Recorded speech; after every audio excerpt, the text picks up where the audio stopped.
Right. Hi. Yeah. Thanks for the introduction. My name is Moritz Weiss, PhD student from Germany. I don't want to repeat everything. Yeah. My PhD is funded by Diondo, probably, when I've seen it. And today I'm going to talk about the new developments of my material decomposition. Already was here last year. It was a very basic approach last year, and it evolved. You will see later. All right. This is a slide from last year. It's basically the procedure of conducting a CT scan. You guys already explained it in detail. And the interesting part is, I think it's fascinating when you're looking at projections or just the projection space, you have just counts on a detector. And when you're performing the reconstruction, your information transforms into something with real physical information in it. Because in the tomogram space, you are measuring absorption in a certain physical unit. And that's the reason why I'm working on tomograms and not on projections right now. Something has changed. Last year I was using this small things, or on this side, maybe for the guys on the left, small CT scanner with up to 450 kV, and I changed it out for a Linux CT, which is doing like, I think, 5.9 MeV. It has several benefits we will discuss on the following slides.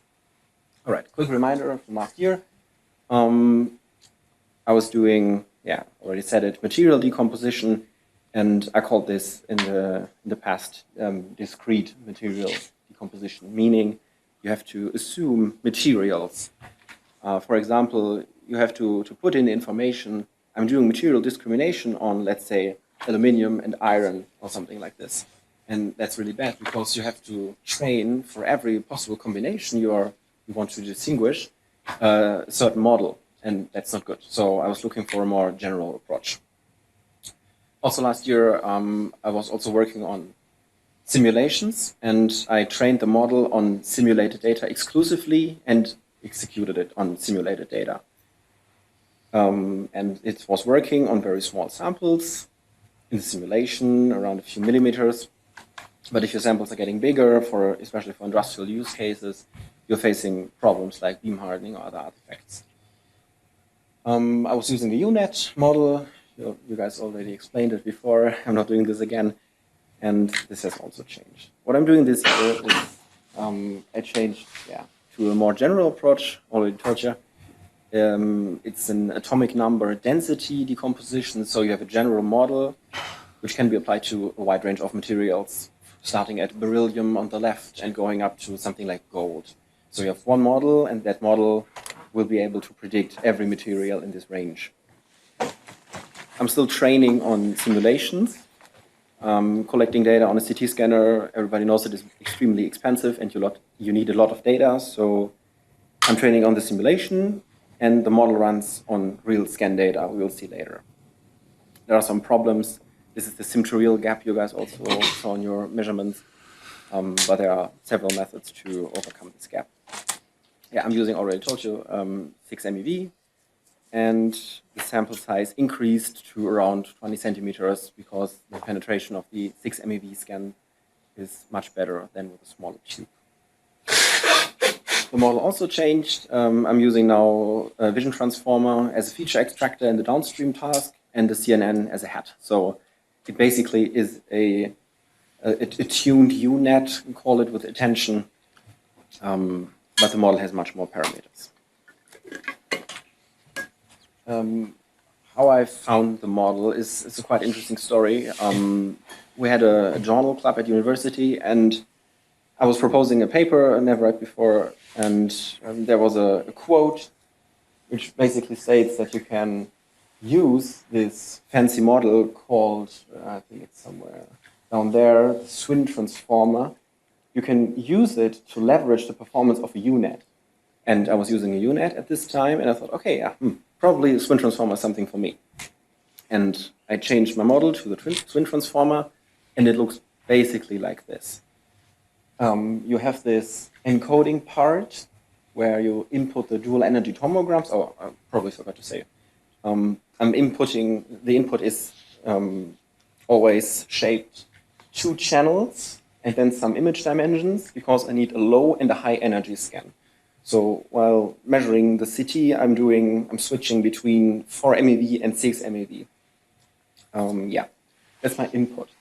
And then there is this fancy transformer thing. Nobody knows about what it's exactly doing, but it's doing its thing very good.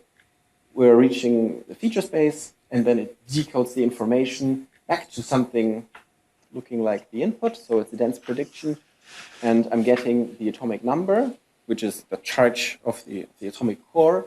For example, aluminum is, I think, 13, copper is 29, something like this, and the density.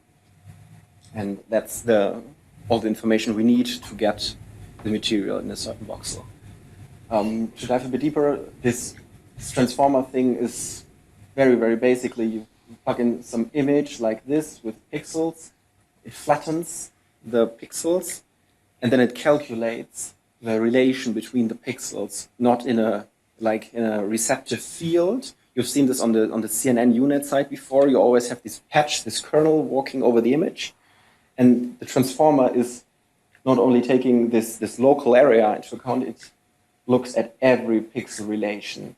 This is only for pixel 1 and 2, 1 and 3, 1 and 4, but also the same procedure for pixel 2 with every other pixel. So you're getting some kind of more information about the context. There's one problem.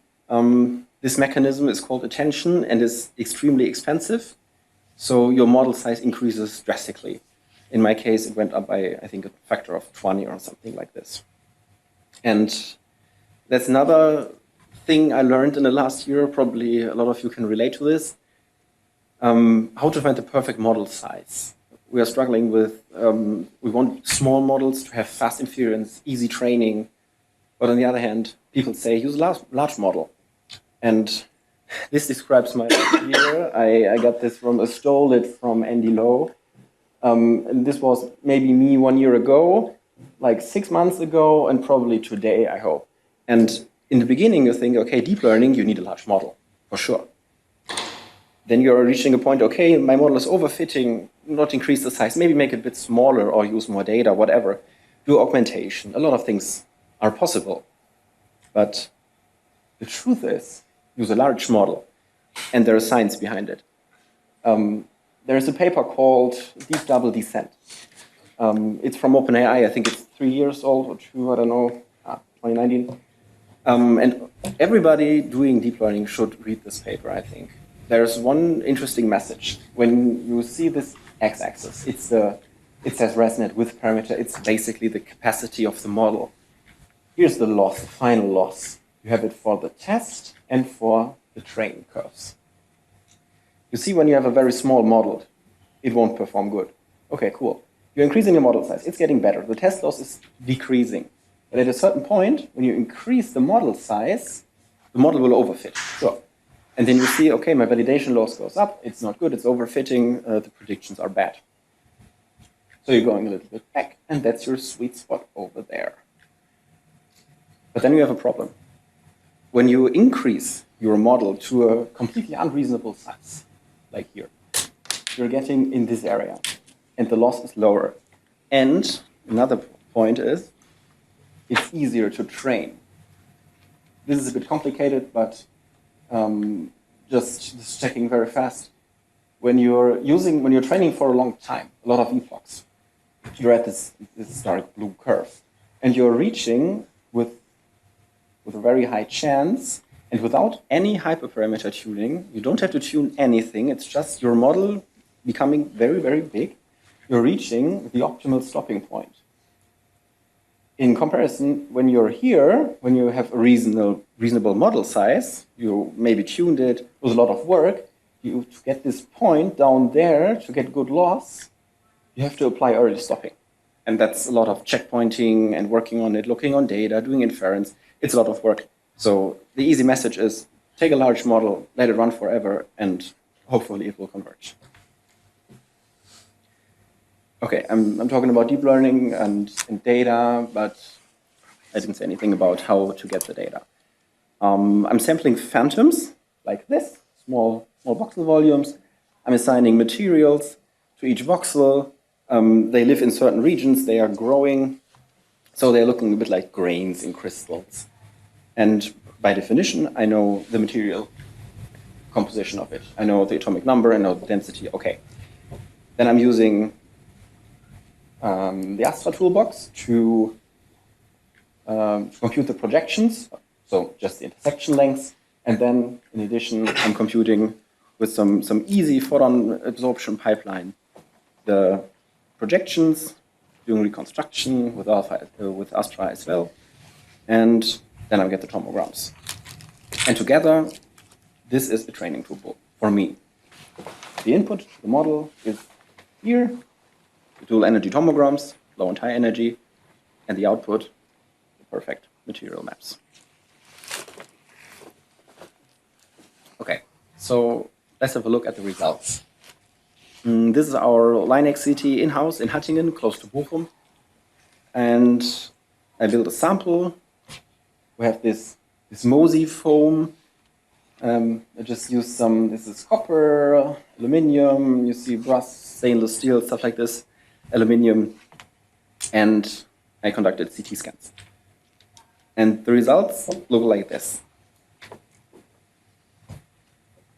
On the left, we have the first part, and we see, okay, we have to lay somewhere around here. We know it should be, I think it's 29, it should be 29, between 29 and 30, and it's there. It's extremely noisy, I know.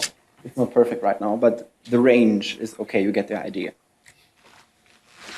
The next thing, I think this is the stainless steel. It's down there. It should be, I think, 25 point something. Yeah, okay. Also looking good. Aluminum down there. Okay. And the copper should be 29. Yeah, close to it. A bit noisy, I know. Density is the same thing. Aluminum, a bit off, a bit too low.